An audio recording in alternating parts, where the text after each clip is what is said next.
The Reserve Bank keeps interest rates on hold and strikes a more pessimistic tone about the outlook for inflation. There could be big changes for the buy now, pay later industry, including the potential for a surcharge on purchases. And Australia climbs the competitiveness rankings. Welcome to Fear and Greed, daily business news for people who make their own decisions. It is Wednesday, the 19th of June, 2024. I'm Michael Thompson, and good morning, Sean Aylmer. Good morning, Michael. Sean, the main story this morning, the Reserve Bank left the benchmark interest rate on hold yesterday, meaning no relief for homeowners, and it warned that it's still worried about persistent inflation. Or in Reserve Bank speak, Governor Michelle Bullock said the central bank is still alert to upside risks. In fact, the board discussed lifting interest rates and a rate cut wasn't even considered. The official cash rate remains at a 12-year high of 4.35% after this week's two-day board meeting. But the board's worried that inflation remains above target and is proving persistent. The April monthly consumer price index data, which was up 3.6% for the year in headline terms, was noted in the statement yesterday, as was the strong labour market, add in decent wages growth, recent federal and state budgets, and a lack of productivity improvement. And the Reserve Bank reckons there's still excess demand in the economy. That's a bad thing. We want an economy where excess and supply are matched. The bank said the outlook is highly uncertain and the process of returning inflation to the 2 to 3% target band is unlikely to be smooth, noting that services inflation is particularly problematic. As always, the bank said its main priority is getting inflation back to target. Perhaps the silver lining in this is a comment from Michelle Bullock during the press conference. She said that she believes the board has done enough to get inflation back in control. As that's the inference in that is that they don't have to lift interest rates anymore to get inflation back to the target. But really, the statement that came out yesterday was much more hawkish than normal. Sean, I think I'm addicted to the Reserve Bank press conferences. I really? can't look away.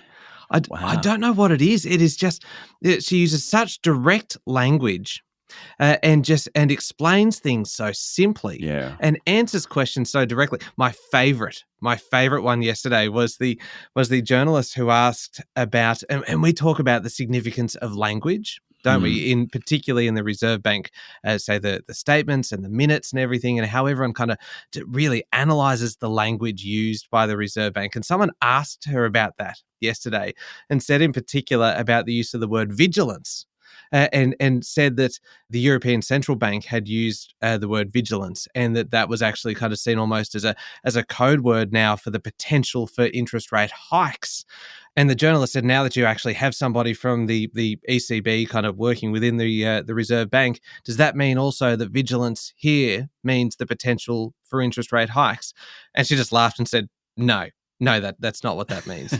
And it was just one of those really kind of light moments where almost kind of poking a bit of fun at the way that journalists and everyone really probably overanalyzes a lot of the language that the Reserve Bank uses at times. Yeah, I think it'd be very hard to be the Reserve Bank governor because no matter what she says, people are trying to read something into it. She's probably just trying to say what she's thinking. Oh, yeah, it was an absolute ripper. Anyway, Sean, how did markets and economists react to the statement yesterday? Well, shares fell after the 2:30 p.m. announcement and bond yields rose, as did the Aussie dollar. That jumped back above 66 US cents. That all suggests that the tone of the statement was a little more hawkish, a little more supportive of higher rates than lower rates. The critical reference point will be the June quarter CPI figures, which aren't due out for another 6 weeks, the end of July. If that comes in higher than expected, then a rate rise at the August board meeting is actually a possibility. Now, the consensus view among economists isn't that. It's still that the Reserve Bank's next move will be to cut interest rates either late this year or early next year. But where we stand this morning, maybe just not quite as confident about getting inflation back in control, though it's probably fairly marginal. Now, Sean, straight after the show, you have an interview coming up with Diana Messina, Deputy Chief Economist at AMP.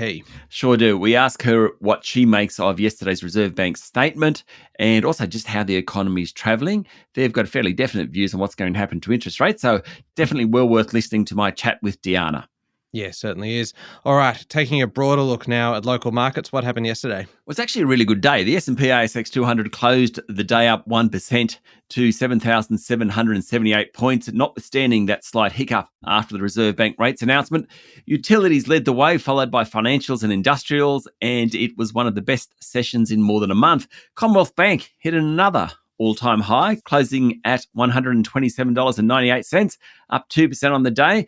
Now, that's despite high-profile investor Phil King coming out very publicly and saying he's betting against the bank. He expects its share price to fall. Well, it actually went the other way yesterday. National Australia Bank also jumped 2% to reach a new 9-year high. Macquarie Group surged 2.6%, while CSL, ANZ, Telstra, Transurban, Aristocrat Leisure, Coles, they all outperformed. Best on the day was Toll Road Group Atlas Arteria, which rose more than 5%. Sigma Healthcare was up 4.5%. Worst was Fortescue. Interesting, this one. Its share price tumbled more than 5%. That followed a $1.1 billion block trade on Monday night after the closing bell. Now, a block trade is a privately negotiated sale or purchase of a large block of shares, in this case in Fortescue Metals Group. Media reports say the trade was being offered at $21.60, which is a 6% discount to Fortescue's last trading price, hence that big drop yesterday. Beach Energy was another interesting one yesterday. Its share price fell more than 2% after it came out and said it will cut spending, operating costs and jobs and raise the hurdle on returns for future projects in a bid to improve the company's performance. And what about international markets? The Wall Street tech stocks keep on keeping on. But this time, it's Tesla's share price that's surging, up 5% yesterday. It's now up more than 30% from its low point a couple of months ago. Apple also did well, up another couple of percent. Its value is now $3.3 trillion US. That's way more than the total value of the Australian superannuation sector, about 30% more than the value of the Australian superannuation sector. Incredible. Bitcoin fell to a 1-month low on the back of the prospect of higher for longer US interest rates. It's worth about $65,300 US a unit. Other smaller tokens also fell. I mentioned the Aussie dollar back above 66 US cents. Not a lot happening in oil and gold markets, with prices pretty flat. And of course, Sean, today is Wednesday. It is newsletter day. And so mid-morning, the Fear and Greed newsletter will be coming out. Head along to fearandgreed.com.au, pop your email address in, and you will get today's newsletter. It's full of your views on these stories. Usually you're just reporting the facts. And when the newsletter comes out, we get a little bit of what you really think. Yeah, a bit on the Reserve Bank today, a bit on sort of AFL bosses taking over publicly listed companies, a little bit on China as well. Plenty in it, Michael, plenty in it. Yeah. Aylmer unloads. Unleashed? Yeah, unloads. Yeah, maybe there's definitely. You like unloads? Oh, I you know what? I kind of like it. Just sign up, fearandgreed.com.au, put your email address in, and you can see whether Aylmer unloads is a fitting title. I think it is. We'll be back in a moment with the rest of the day's business news.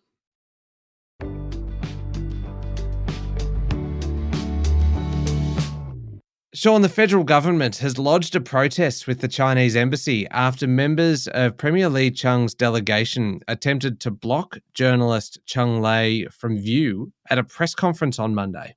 Ms. Cheng was detained for 3 years in China on national security grounds, but was released as relations stabilised between the two countries. She now works for Sky News. Prime Minister Anthony Albanese told ABC West Australian Radio yesterday that the attempt by Chinese officials to block her from sight during a parliamentary ceremony was concerning. Ms. Lei actually moved seats at the signing ceremony, but her view was again obstructed. Mr. Albanese said there should be no impediments to Australian journalists going about their job, and he said he had made that clear to the Chinese embassy. Communications Minister Michelle Rowland said she is very keenly watching studies in Australia about the effect of social media on children's health, though she stopped short of endorsing a push in the US for cigarette-style warnings. Earlier this week, the US Surgeon General suggested that warnings be placed on social media due to risks to children's mental health. Now, Ms. Rowland yesterday said she was very keenly watching several reviews and trials the government's commissioned on the problems around social media, including Facebook, TikTok, Instagram and YouTube.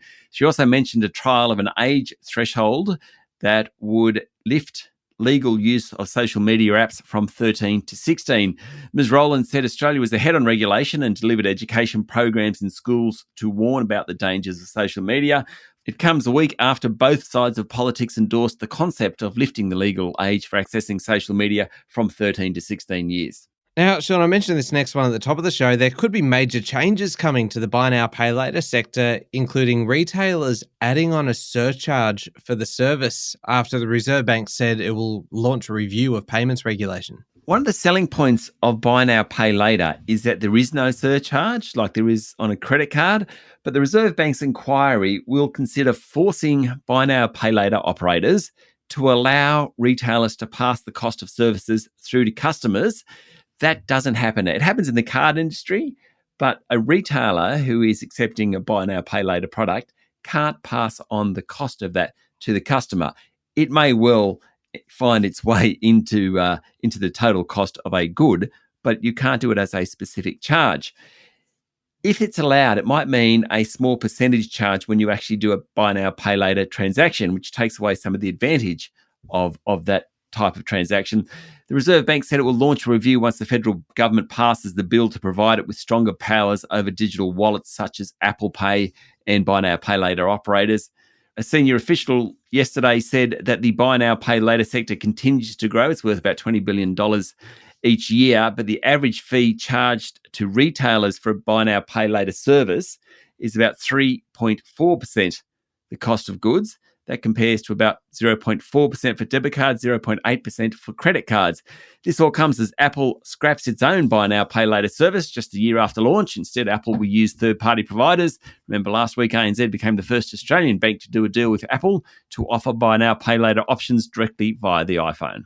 Sean, Australia has been placed 13th out of 67 countries in terms of competitiveness, helped by global commodity prices and a pretty healthy jobs market. Yes, the Swiss-based Institute for Management Development is considered one of the top schools in the world. Its rankings are highly regarded.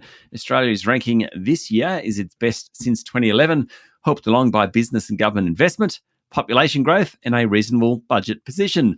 IMD's rankings consider economic performance, government efficiency, business efficiency, and infrastructure, very much focused on economics. Singapore reclaimed first place after slipping the last few years. Switzerland was second, Denmark third. Survey respondents were all asked to consider what factors would have the greatest impact on business in 2024. AI adoption came in first, ahead of the risk of a global economic slowdown, and then geopolitical conflicts.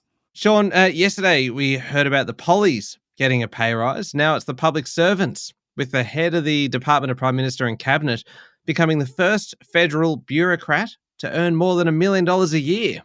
His name is Glyn Davis. He's now the highest paid secretary in the public service. He'll take home an extra $34,000 a year in line with new changes that come into effect on July 1. Means his annual salary will be $1,011,402. Treasury Secretary Stephen Kennedy will receive $33,000 more to $986,000, while Level 3 department secretaries, think the bosses of Attorney Generals, Defence, Education, Finance, Home Affairs, etc., they'll receive an extra $32,000 to $961,000. Now, keep in mind, this compares to the Prime Minister's salary of $607,000. So they make a lot more, the bureaucrats make a lot more than the politicians. That's a little bit awkward, isn't it? That's right. Don't tell me what to do. Yeah, it's very uncomfortable. You're not at my pay grade. Yeah, indeed. I'll do what I want. Thank you very much. Sean, the New South Wales budget was released yesterday. Higher property taxes is a feature, as is more frontline public servants and 9 years of budget deficits. Yeah, just the 9 years. There weren't any energy rebates, as other states have offered, but transfer duties and land tax will deliver nearly $8 billion extra over the next 4 years. The budget shows that the state's GST revenue will be about $6 billion lower than previously forecast through to 2028. In terms of spending, the government is aiming to deliver 30,000 new homes on surplus government land that will be freed up for development. Also, there's money for domestic violence support services, a rebate of payroll tax to GPs who bulk bill, and more money for essential workers. There's also $1.5 billion for maintenance at hundreds of public schools across the state, and more money for health services in regional Australia. Okay, turning to international news now, and South Korean soldiers fired warning shots at what appeared to be dozens of North Korean troops who briefly crossed the border dividing the peninsula in the second such incident in less than 2 weeks. More than 20 North Korean soldiers who were on maintenance work crossed the line yesterday and moved back north after the shots were fired, according to a report on Bloomberg. The incident took place amid North Korean activities near the border region, with its soldiers recently spotted laying new mines, renovating roads and establishing what appears to be an anti-tank barrier along the border. That's according to South Korean military. Tensions between the rivals have been on the rise since late last month, when North Korea began sending hundreds of balloons carrying rubbish over the border after complaining about South Korea conducting surveillance flights. Now, I know this is a very serious story, but I have loved this story about North Korean sending balloons carrying rubbish across the border. Maybe I shouldn't make light of it. No, because there were some that they weren't just containing rubbish. There were some also containing human waste, right? Yeah. Which is just... Rubbish is a nice generic term. Yeah, it's like that is just... It's actually childish. It's quite childish, isn't it? It is. This'll get them. Let's send a couple of balloons full of you know what. The incident yesterday took place just hours before Russian President Vladimir Putin was due to arrive in Pyongyang for his first trip to North Korea since 2000. I think we should move on. I would never be much of a diplomat. I'd laugh too much. Yeah, no, you've got to keep a very straight face with all of that, Sean. Now, this last one's actually really serious, isn't it? Johnson & Johnson has been hit with a new lawsuit from former users of talc, who claims that the world's largest maker of healthcare products hid the cancer risks of its iconic baby powder. Did you grow up with Johnson & Johnson talc? Yes. Baby powder? Yes. Yeah, me too. Yeah. Totally. So lawyers representing ex-talc users have asked a New Jersey federal judge to set up a medical monitoring class to cover the expenses of doctors' visits and tests for women worried about gynecological and ovarian cancers.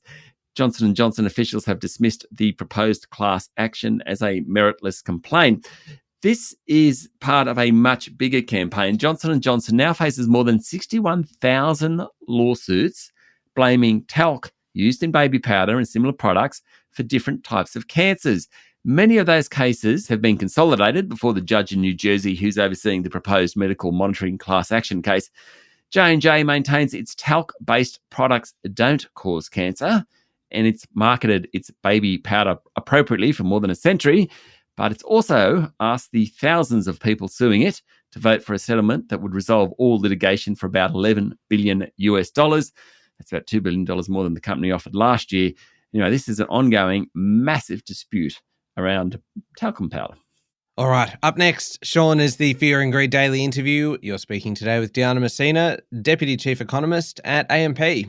All about yesterday's Reserve Bank decision, what they said, and what's going to happen in the economy. Yeah, it is up next in the Fear and Greed playlist on your podcast platform or at fearandgreed.com.au, which is also where you sign up for the newsletter, which is coming out in just a handful of hours, Sean, and I trust it's all done, I'm assuming. Yeah, very close. Yeah. Very close to being done. It's inching towards completion. Moments away. Thank you very much, Sean. Thank you, Michael. It's Wednesday, the 19th of June, 2024. Make sure you're following the podcast and please join us online on LinkedIn, Instagram, X, TikTok and Facebook. I'm Michael Thompson and that was Fear and Greed. Have a great day.